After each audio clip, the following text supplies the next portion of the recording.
যে মর্মান্তিক ঘটনা যেটি ঘটেছে সেটি আমরা তাৎক্ষণিকই আমরা জানতে পেরে এখান থেকে যে ঘটনাস্থলে দুইজন নিহত হয়েছে, একজনের নাম আলতাফ আর একজনের নাম অন্ত। আমরা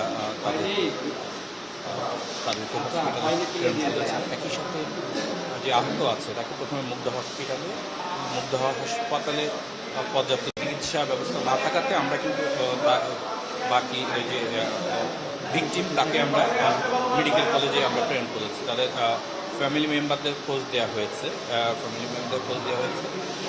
ইতিমধ্যে যে মানে আহত অবস্থায় আছে তার ফ্যামিলি মেম্বারও তার সাথেই আছে, চিকিৎসা চলছে।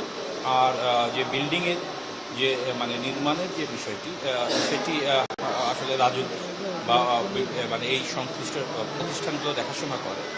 এর মাঝেও এখানে আমরা যদি অবহেলাজনিত এবং মানে যথাযথ নিরাপত্তা প্রোটোকল না মেনে এই কাজটি করা হয়ে থাকে, যেটি আমরা মনে করছি হয়তো হয়েছে, তাছাড়া এই ধরনের একটি দুর্ঘটনা সংঘটিত হওয়ার সুযোগ ছিল না, সেক্ষেত্রে আমাদের আইনগত ব্যবস্থা প্রক্রিয়াধীন। আমরা যথাযথ আইনগত ব্যবস্থা গ্রহণ করব।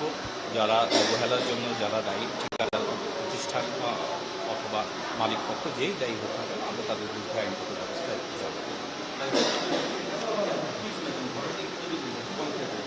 আমরা প্রাথমিকভাবে জানতে পেরেছি যে তারা ওই বাঁশের মাচা তৈরি করে তাদের মানে নির্মাণ কাজের অংশ হিসেবে বাঁশের মাচা তৈরি করে কাজ করছিল। প্রায় 10-12 জন শ্রমিক এখানে কাজ করছিল। তার মধ্যে 3 জন হচ্ছে বাঁশের মাচায় ওখানে কাজ করার অবস্থায় মাচাটি ভেঙে পড়ে এই 3 জন মানে আহত বা নিহত হয়েছে।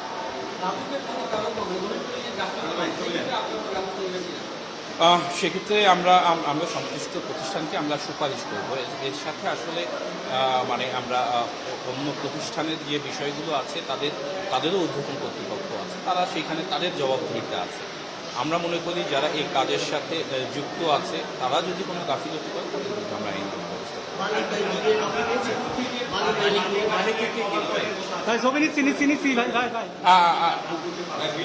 আমাদের কাছে সবারই নাম পরিচয় আমরা পেয়েছি। আমরা মানে আমাদের যে কার্যক্রম আমাদের চলমান আছে, এখন চলমান কার্যক্রম আমরা সব কিছু আপনাদের কাছে ডিসক্লোজ করছি না।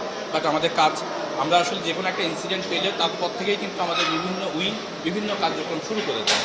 আমাদের ওই কাজটিও চলমান আছে।